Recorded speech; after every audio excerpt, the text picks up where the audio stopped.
that sort of effect on women that women don't do that. It just seems to be only dogs of certain nature, a certain happy nature. You're not taking pictures, are you? Of course, yes, we take pictures. Oh my God, I'm not going to have my very hair important banded. that- My cleaning look. My cleaning look.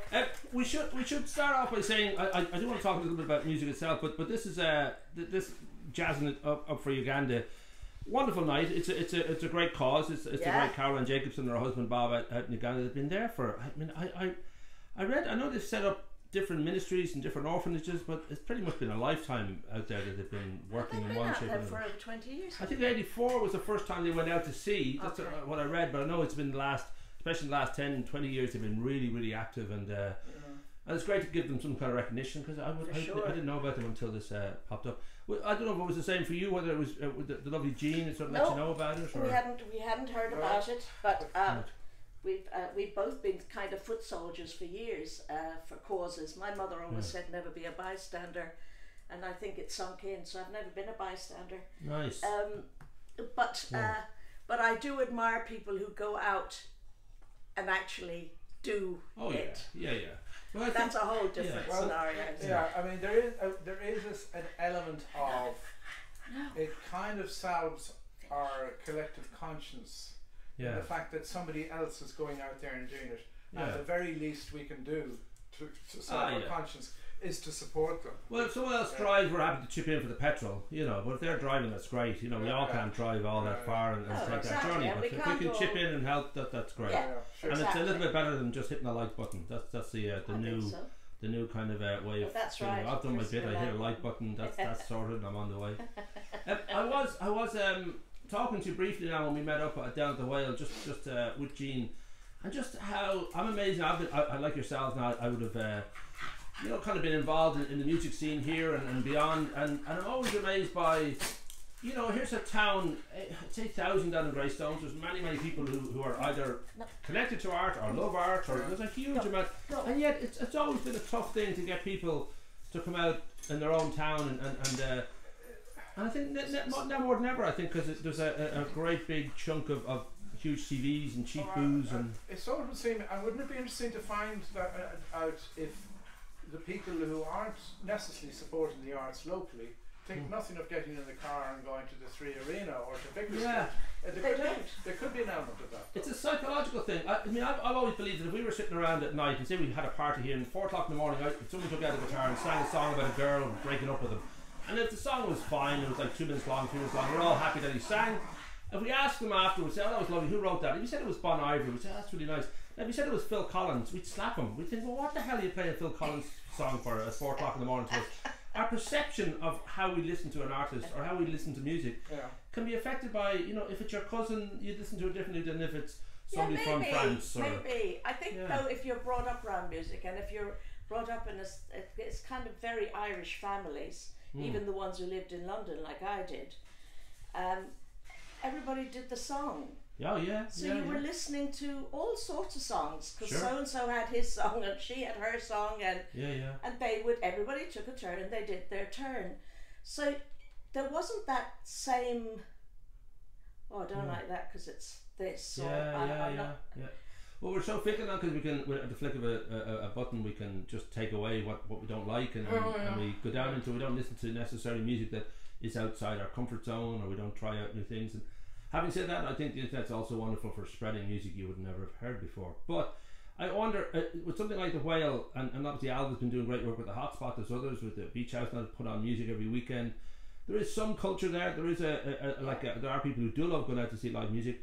I just have this hope, and I do believe it will happen, that people will just readjust their sets because we're so used to not having an awful lot to go out to in Greystones that we get used to sitting in our pajamas at 7 o'clock and watching our favourite TV shows, and before you know it, we've had 2 or 3 glasses of wine and we're not really going to go out again. And so I think it's just I think there will be over the weeks and months a kind of recognition that a night out is hugely beneficial in many ways. There's an interesting thing though. You mentioned 3 venues. You mentioned the Whale, you mentioned the Hotspot, and you mentioned the Beach House. Yeah. But the Beach House, probably of the 3, the Beach House does the most business. Right. What do they do the most business with musically? It's all covers. Sure. All covers. And we've discovered this because we go up to Donegal quite a lot. Yeah. And they just love hearing what they already know. Oh, big time. You hit on it a few minutes ago. You was talking about, isn't it nice to be stimulated by something new? There was a wonderful moment with Tony Christie. Well, not a wonderful moment actually. Rather awful moment. You know where we're going. Yeah. Tony Christie at Vicar Street. Right. He had just recorded a new album about his hometown, which is Durham. A very different Tony Christie. Very different Tony Christie. Beautiful. And people are starting to boo him because he's not singing. Do you know what was it? Wow. Is that amazing? Well, and we are kind of familiar with the joke of going to see an artist that we love and they play something from the new album, we pop out to the bar or whatever. Yeah. But the idea that somebody is intimate and that it wouldn't be like he's so huge in the world that we all just know him for one or two things. I would have thought people going there would have this hope and love for him. No, because I think partly to blame are the way it's advertised by RTE, because RTE will advertise an artist with all the well-known the songs we love, and then that builds up in the fans who go, because people did think of him in a specific light, and they go off to hear their favourite song and have a good night. And he says, I'm going to do this new album of songs you've never heard before. It is tricky because you don't necessarily want Spinal Tap Mark II. You don't want the bass player to take over for 20 minutes and do a jazz suite. So it's no, you don't. There's a tricky balance. Well, there is. Paul Brady covered it brilliantly because he did several nights at Vicar Street, and the night we were there, he was doing a mixture of things. And he said, this is a brand new song, and somebody yelled up, sing The Island or whatever. And he just simply said, well, have a listen to this, because before you heard The Island and grew to love it, it was a new song. Ba-boom. There you go. That was such a brilliant. And I just thought, Whereas Van Morrison would just have the man shot. That is the difference. He does bring snipers to his gigs now. Saves a lot of heckling and arguing and all that kind of stuff. I'm amazed, Fiachra, just when I looked over, what a name, like Fiachra Terence, and the third name was Wilbraham. Well, it's spelled Wilbraham, but it's pronounced Wilbraham. That suggests very exotic blood in the mix, or the parents stoned, or. I think it's one of these cases where it was originally somebody's surname, and it becomes absorbed in the family kind of. Family name. But nice. my grandfather was Wilbraham Fitzjohn Trench. Okay. So it was in the ether. My father, he didn't have it. But it skips a generation, and then I and my three siblings all have Wilbraham Trench. It's almost like a double surname. Nice. That's kind of cool. So I wouldn't use it. Well, we should just a tiny bit of that history. I know that you started studying chemistry in Trinity, and naturally drugs led you to music, which is the natural thing, or one of the other brings you to the next. I forget which is which. But you had been in went to Georgia, then Cincinnati, then you landed in London, 1969, I think, and. But it seemed almost immediately that you were getting involved in great big pop bands like Sweet and all that, but then people like Van, and I know there's such a long list of people. But was that a plan, or was that something that happened to you? Or well, first of all, I went to the States and did a master's program, Master of Music, which I thought was pretty good because I jumped disciplines. I mean, I had just graduated from Trinity, organic chemist. And they seemed to accept that, and I went into graduate school in music, so that was great. They just wanted to have you in the building. I do think they wanted students. Although when I was at Trinity, I would have been involved very much in the jazz scene in Dublin, and also when I was at Trinity, I was studying at the Academy of Music anyway in Western Road. But I think going to college in the States, I really thought I was going to be a long hair, and I don't think I ever fully realised that. And I've done so little original composition. I wrote a bucket full of disco songs with a person I used to work with. Ian Levine, was it? Or? That's the very one. You've done your research. Comes back to haunt me. It's all there. It's all there in the Garda database. So. Carmel and I have written a few songs together, some of which are on the Carmel's first album, some of which we've been doing live recently. Other writing, in terms of original, is Well, you did the K9 and Company, let's not forget that. And I did the Doctor Who spin-off. But those are great though. These are all kind of cool little kind of moments that you can say some of it's pop and some of it's classic and all the rest. But well, it's all fun. I suppose I still have classical chops, and I've recently been writing for Cello Ireland a cello octet, which is the most amazing sound. Nice gig. Wow. And I wrote a piece for the soprano Claudia Boyle and the octet, which was performed at the NCH recently. Nice. And I've also been writing for cello quartet as an accompaniment to Hugh Buckley Quintet. Hugh Buckley writes gorgeous tunes, and these four cellists from Cello Ireland, which is a kind of umbrella really for cello players. They seem to they have a very symbiotic relationship with Hugh and his quintet. They've just been the Galway Jazz Festival last weekend. We were gigging. That's right. I just wonder, did you guys meet through music? Was it? I don't know whether this was. You were in London until 1991 or something like that. Yeah. I don't know whether that was where you guys met. Yes, we did meet through music. Not quite the way you might think. Here we go.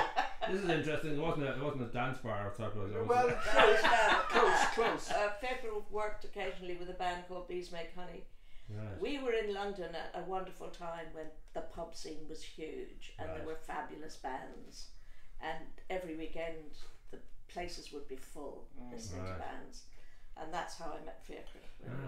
Other bands in that genre were Kilburn and the High Roads, which became Ian Dury and the Blood. Great time. My love. And there was a band called Brinchley Sports. So there was a very lively scene then. Did Dave Stewart come out of Brinchley Sports? I think, or I know that one or two kind of come out of that band. Maybe I'm getting. I know he was also around that time. He was in different pub bands. As many of them are, Strummer and all those guys. All of them were. The kind of live. That's right. Band it was a fabulous time. Anyway, so that's how we met. And was it? I don't know whether the musical side of it. I don't know whether that's always been. Some people just don't like bringing their work home, or whether because it's music and it is generally pleasure based, but it's always been an easy kind of sit. The blur between your kids are all into music. Yeah. You guys are into music. I don't know whether there's any rules about.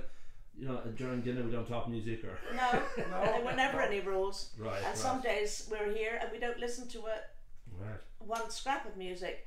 And other days it's all day long. Elvis Costello once told me that he listens to music for up to 6 hours a day. Wow. And he certainly had a CD collection to match it. I couldn't do that. Right. And he would be a serious listener.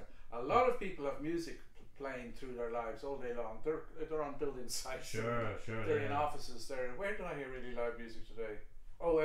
Super value, Okay. See, that I can't do. I hate background. I hate it being used as background. I'll tell you what's really interesting. What I heard in the super value today was there was a Stevie Wonder song. There was maybe a Billy Joel. I can't remember. But not sung by Stevie Wonder. Billy Joel. Like these K-Tel. Exactly. That was what it was. K-Tel. I didn't realise that. Copyright, they do that still. In public places. There's a certain budget. It avoids licensing. The actual recording is so heavily kind of expensive. You're kind of. Oh, I'm good. Yeah, I'm in a yoga position here. Yeah. That's lovely. Falling Paddy. Any minute now. Stop it. I don't know when the cushion slips. We're leaving. My ass feels wood. I'm okay. I can feel it. Would you guys feel it is a very very different world? Even from 10 years ago, the music business, because the recordings are just now free, and it becomes a very kind of, it devalues them in many ways. Another level, you could say it's great that people have access, but it just means we're back to live is really the way people make their living, and how you can actually get money at the door. It's not like you can download that. I don't know whether it feels kind of like something that's been lost, or whether you think it's just a way of nature, things just evolve all the time, and you can't really look back. And I used to get it. I used to get sort of perturbed about it. Right. When I'd hear how much people made in royalties for all the work they'd put in. How little do you mean? How little they get for all the work they put in, and that still kind of disturbs me. I think but more and more people are putting their stuff up on Spotify, and I they think know they've given up the fight that they can't if you can't beat them, join them. And the hope is that if people listen to you, at least they may come to your gigs then when you come to town, and that's the bottom line. But I love gigs. You see, for me, that's my bread and it's not my bread and butter in the sense I don't earn a fortune. I don't do huge. But it's gigs, the soul food of it. I suppose it's the way you really get there. I love that feeling of interacting with an audience, and I love the fun and the laughs and the singing and the getting them to join in. I love it all. I love all of that about it. And if I stop doing that, I think I might stop.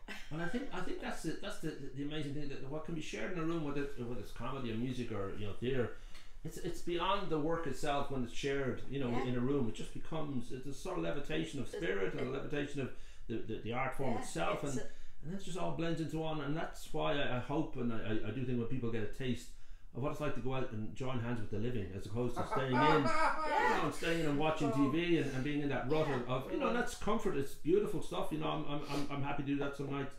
But goddamn, when you go out and you kind of mix it up with other people, and it's like jumping in water. It just feels so great.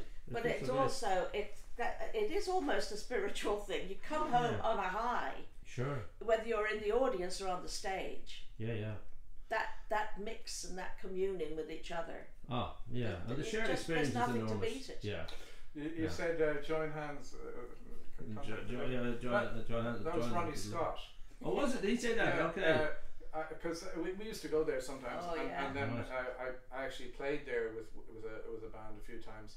Right. And that's what he would say. If it was a dead, it's kind of quiet room. Say, should we all join hands and see if we can contact the living? Hey, well, I'm happy to say I didn't know that. I do think that because he's a genius and I'm a genius, we just happened to. There you go.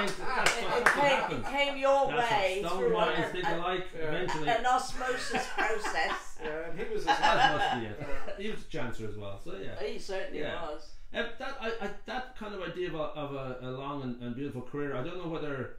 I'm a big fan of music, and some might say Bowie's passing and all that, just how it crystallizes everything that's gone before, and you don't look back too often, or you shouldn't anyway, but it's also wonderful to be glad of great moments in life. I mean, can you guys feel that? Can you kind of look at certain moments and think that was a perfect moment? I don't know whether for yourself it was working with Van or working on something like Fairy Tale of New York, or whether there are certain points that just feel, well, that's forever, that's a moment that I'm always going to but music does that, I think. It is the I don't know whether I love poetry, I love literature, I do a massive amount of reading, but a song can take me to a whole different place. A song can bring a memory up. Like, would you go Desert Island Discs ever in your head about like your own work or about other people's work? I don't know if that's an easy thing to do. But music is the thing. I was sitting having my breakfast the other morning, and we were listening to the radio, and on came a piece of music that I would have heard in my childhood. Oh, nice. And I was mesmerised. Did they have recordings back when you were a child? Yeah.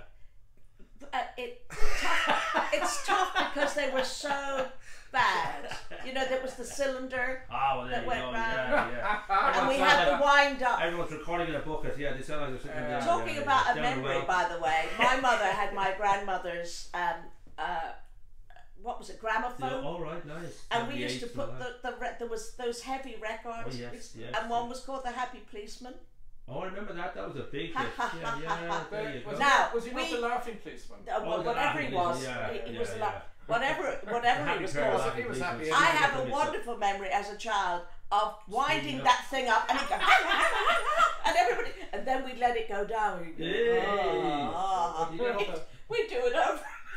I could have been about 5, 6. But even just something that is there's a form of magic in that. You can actually even change the timing and mess with the recording. But I know for you, Fiachra, at the moment. Well, I just want to say, you were talking about Desert Island Discs. Yeah. And what one would choose.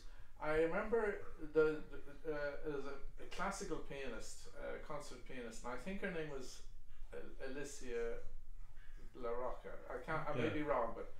But I remember a fellow musician saying that he'd heard it. I didn't hear this particular broadcast, but a fellow musician had heard it, and he'd be so shocked because she chose 2 of her own pieces of music. This and why not? If you recorded something, it's a whole movie. You felt good about it. Why wouldn't you?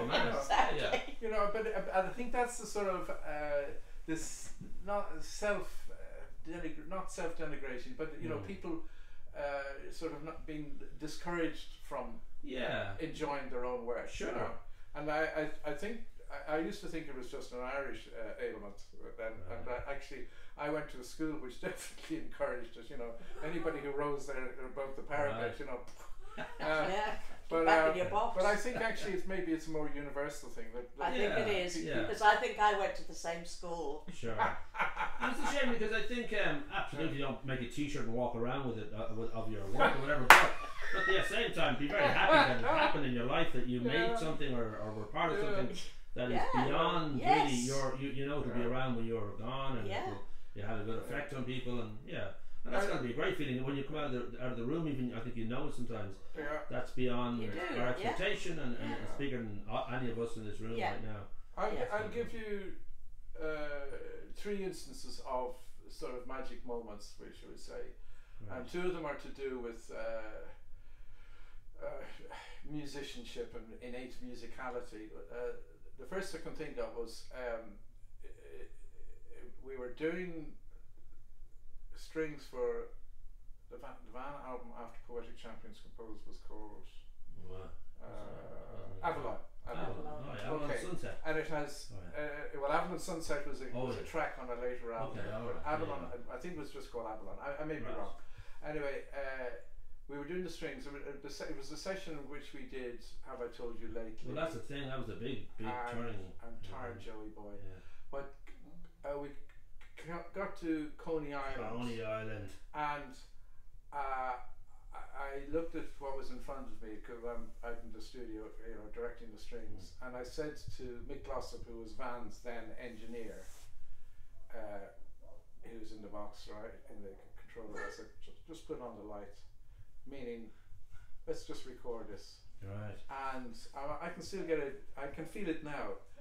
Their first reading is what's on the record. And Van, who wasn't there because he very seldom comes to those things, he would have loved that because he's like a first take man. Get on, you know. On he's always hoping for the moment, like there's a real moment. And I just thought that was, you know, okay. So the effect of him, they heard me saying, "Put on the light." They know this is it. So they're there, and they are musician enough to read, and not just read it, but to actually perform it. And a little spark of just knowing this is some kind of, it's like the Brian Eno approach of always getting to just shuffle up the room a little bit, so you're not entirely kind of sitting back a bit too comfortable and all that, and those magic moments, and that's just perfect. So can I give you some more? Yes, great. This will be a 2A and a 2B. Brian Kennedy recording songs that Mark Nevin had originally written for Fairground Attraction, and Fairground Attraction went through what New Musical Express used to describe as the usual musical differences. This was a euphemism that they it's all Yoko's fault. Yoko again. So on the rebound, Mark asked Brian Kennedy to record these songs, and one of them I said, how about we don't use any guitar or any rhythm, just a string group, and they were up for it. So Brian this is at Angel Recording Studios in North London, Islington Way, and Brian is in a kind of isolation room for, you know, just for sonic whatever isolation, but it's glass fronted. He can see me, and he is following what he's hearing, and he's following me, and he had never done anything like that before. Nice. And I just always cite that as an example of wonderful musicianship. The 2B is recording a piece that Donal Lunny wrote called Omos, Homage, and it was with a string orchestra live with Nully Casey playing solo fiddle and John McSherry playing pipes. And Nully is standing right beside me here. I'm on the podium, but McSherry, because he's playing the pipes, is in isolation booth, right? So he can see me, and he's on the headphones. And again, he's never done anything like this before. He's never been with an orchestra before, and he's following me, and he's following the orchestra. So there's two sort of. Those moments are amazing. I love those when that happens. Yeah. Third seminal moment. Oh yeah. Very recently, I did my very first ever big band commercial recording. It was for a band that doesn't happen here. It's called Celtic Thunder. They're huge in the States. Right. They don't even release their material this side of the Atlantic. Right. And it was a version of the song LOVE, you know, as in Nat King Cole, and more recently Michael Bublé. And their music director and producer who asked me to do some arranging said, "Do you do big band stuff?" And I kind of mumbled a bit of it, you know, and I said, "Yeah, I'll do it. I can do it. It's always better than no. Yeah. So we did it, and he was very happy, and it seemed the musicians didn't yell, they didn't complain. It seemed to go down very well. And afterwards, I said, "David, I've got to admit to you, this is actually my very first ever big band thing." And Rian, our son, was assisting the engineer on that particular session. He normally engineers up there, but Paul knows Rian. Yeah, well, they wasn't on the camera necessarily. Yeah. Anyway, so Rian says to me, "So how long did it take you to write this?" I said, "About 40 years." But it was a good moment. Yeah, and the instinct thing, I think a little bit of flying by the seat of your pants in music and all art forms is kind of sometimes the most productive, because there isn't the kind of, you know, you don't know the rules in that you've done it before and you kind of feel comfort and it's easy, but when there's a little bit of that sort of magic in the air that you really are reaching, the reach is can be amazing. Nicely done. I don't know for you, Carmel, whether it's always, as you say, maybe it's the live thing that gets you, or whether you've had certain key moments that maybe you may decide, okay, this is what I'm going to do, I'm going to sing. I don't know if that's such a I've sung all my life, right, as it happens. I was in choirs and all sorts of things through school, and then I kind of stopped, and then I met this man, and he was earning enough money so we could eat a lot of bread and butter. Nice. We wanted to. And then we had more kids, and we had one each when we met, and then we had two more. Oh, lovely. And so that kept me busy for just a wee bit. Can be, yeah, at least 5 to 6 weeks or however it can at be. Least. Yeah. And then I got to a certain age, and Fiachra and I and Keith Donald were chatting away one day, and out of that chat came this new group. And we've been busy doing that kind of thing ever since. I think for me, seminal moments would have been making an album and having the pleasure of that and being part of the process. Because I was always part of the process in a peripheral way. Because Fiachra would come and say, "Listen to this, we've just done this," and I would have an opinion or not, whatever. Yeah. But actually doing it, it was mine.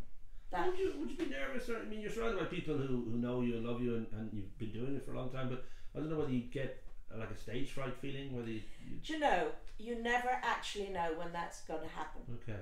I can do 3 gigs in a row and sail through and have a great time, and I'll find myself, like for instance, we did the one at the Whale, and we were both so up, myself and Flo, we were both so up for it, and we were so happy to be there. We thought, what a great place, that you kind of didn't have time to think about, just thought, this is going to be great.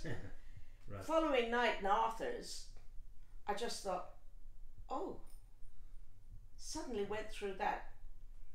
God, I'm not sure I want to get up there. Yeah. But it comes out of the blue. You just, I'm not. It doesn't happen every time. The thing is, if you're never nervous, they do say that you're no longer kind of, caring. You're no longer. But there's nervous and there's nervous. If you're psyched up for it and you just hope you get through the first song and then you're on your way, that's different kind of nerves to me. Yeah. There's the other kind where you think, I don't know whether anything will come out. Right. Those kind of nerves don't appeal to me at all. Rock and roll. Well, I'll wrap up by saying, here's hoping now. We're in at the beginning of October, early October. It is early days for this outrageously beautiful theatre that young Ross McPartland has put together.